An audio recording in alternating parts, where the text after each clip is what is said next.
Assalamualaikum warahmatullahi wabarakatuh.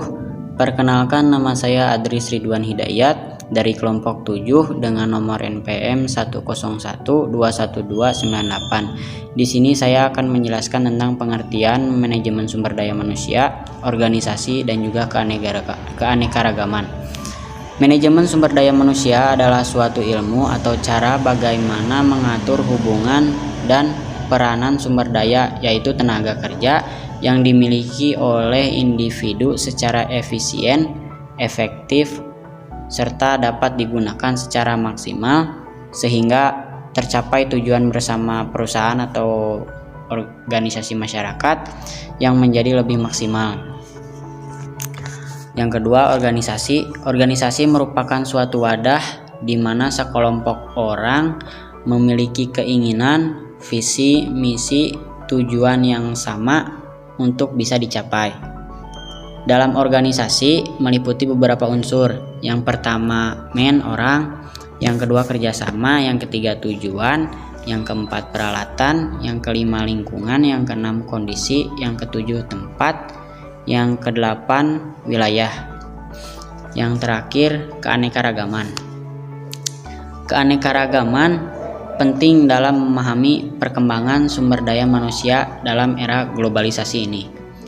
Dengan keanekaragaman ini, kita bisa menciptakan suatu tim yang lebih aktif, lebih efektif, dan juga lebih inovatif.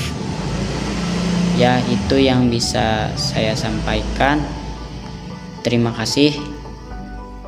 Assalamualaikum warahmatullahi wabarakatuh. Saya Ajeng Harismayanti Marapendi dengan NPM 120121300 akan menjelaskan keanekaragaman.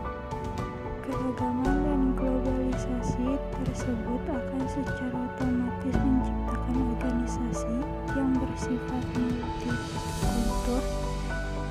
Tim yang multikultur mampu menciptakan pendekatan inovatif terhadap tantangan organisasional yang kompleks beserta implementasi solusinya. Di Stefano Nevsky 2000 dan organisasional. Diversity dapat diartikan secara harfiah adalah sebagai perbedaan. Perbedaan yang sering dibicarakan merupakan perbedaan dalam hal etnik, warna kulit, perbedaan jenis kelamin, dan masih banyak lagi. Menegaskan dalam arti yang sangat luas yang mencakup di dalamnya adalah tingkatan sosial, budaya, fisik, dan perbedaan lingkungan di antara banyak orang yang akan mempengaruhi cara mereka berpikir dan bertindak atau bersikap.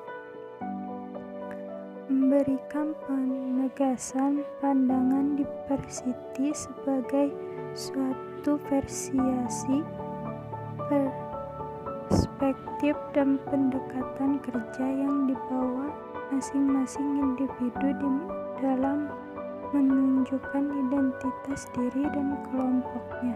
Keragaman sudut pandang dan pengetahuan meletak pada setiap individu bersifat krusial dan relatif relevan terhadap kompleksitas iklim persaingan yang terjadi berkaitan dengan aktualisasi aktivitas kerja.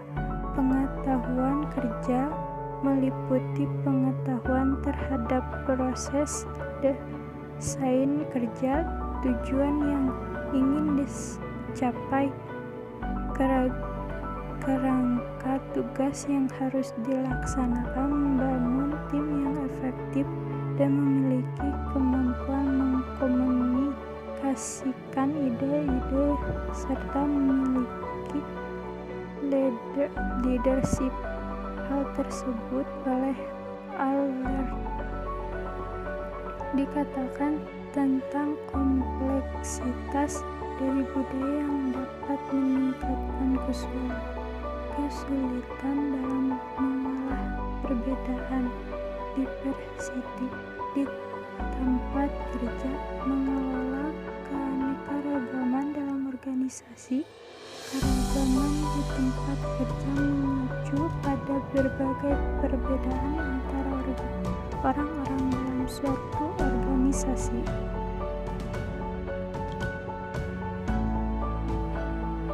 Saya Devira Vedatunisa akan menjelaskan C. Penerapan komunikasi yang efektif dan efisien. Komunikasi yang efektif dapat terlaksana apabila komunikator atau pemberi pesan dapat menyampaikan pesan yang dimaksud kepada komunikan atau penerima pesan. Berikut ini adalah peran komunikasi yang efektif dalam organisasi. 1. Meningkatkan produktivitas. 2. Menyelesaikan konflik. 3. Mengembangkan kualitas karyawan. 4. Membentuk hubungan profesional dan lingkungan yang kondusif. Dalam sebuah organisasi perusahaan, komunikasi efektif memiliki peran yang sangat penting karena bermanfaat untuk meningkatkan produktivitas, mengatasi atau menghindari konflik, membantu mengembangkan potensi setiap karyawan, membentuk suasana kerja yang kondusif dan profesional.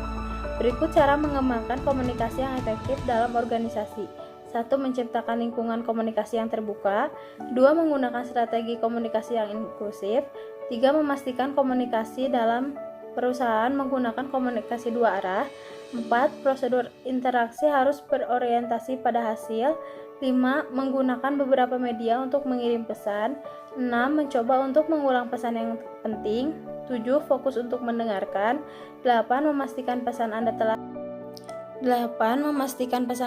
diterima.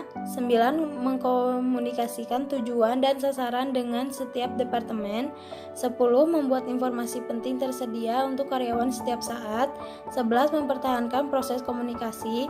12. Membuat komunikasi internal yang ramah bagi sekelompok orang. 13. Melakukan konferensi virtual. 14. Menyiapkan terlebih dahulu.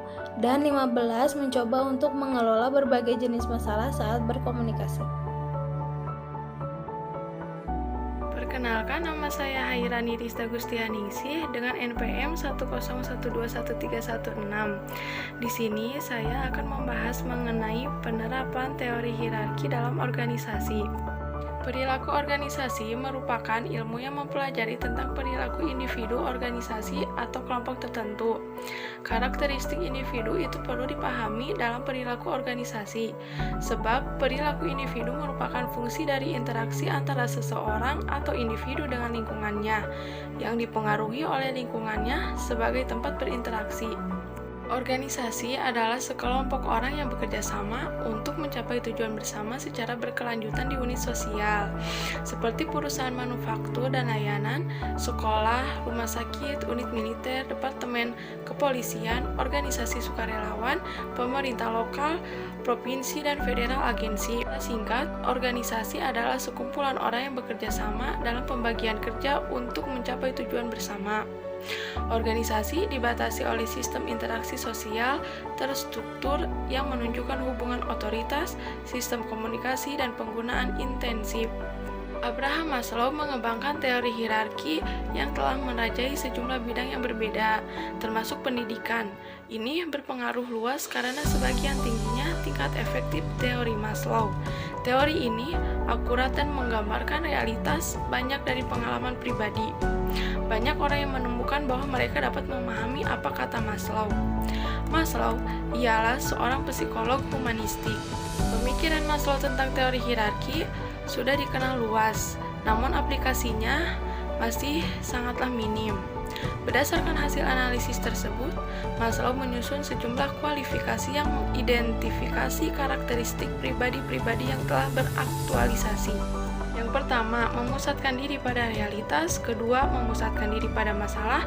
Ketiga, spontanitas. Keempat, otonomi pribadi. Kelima, penerimaan terhadap diri dan orang lain. Keenam, rasa humor yang tidak agresif. Ketujuh, kerendahan hati dan menghargai orang lain. Kedelapan, apresiasi yang segar. Dan yang terakhir, memiliki pengalaman spiritual. Assalamualaikum warahmatullahi wabarakatuh. Perkenalkan, nama saya Noval dari kelompok 7 akan menjelaskan teori tentang peranan pemimpin dalam organisasi. Langsung saja ya. Manusia adalah makhluk sosial yang tidak dapat hidup sendiri. Dalam hidup manusia selalu berinteraksi dengan sesama serta lingkungannya agar terciptanya suatu organisasi yang harmonis. Maka manusia harus memiliki kelompok dalam suatu organisasi tertentu. Pemimpin dalam sebuah organisasi memiliki peranan penting dalam mengarahkan dan mempengaruhi para bawahannya.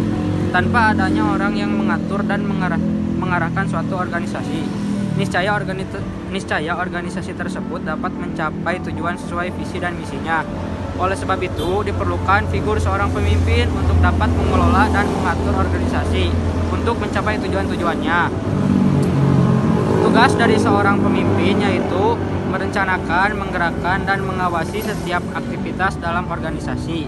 Salah satu tugas dari seorang pemimpin adalah harus bisa mencapai kinerja bawahannya sehingga pada akhirnya dapat mencapai tujuan dan sasaran dari organisasi yang dipimpinnya. Pemimpin merupakan seorang yang positif dan penuh percaya diri, yang memiliki visi, misi, dan nilai etika yang tinggi, dengan kemampuan menyampaikan gagasan, dan mampu dalam rangka mendorong dan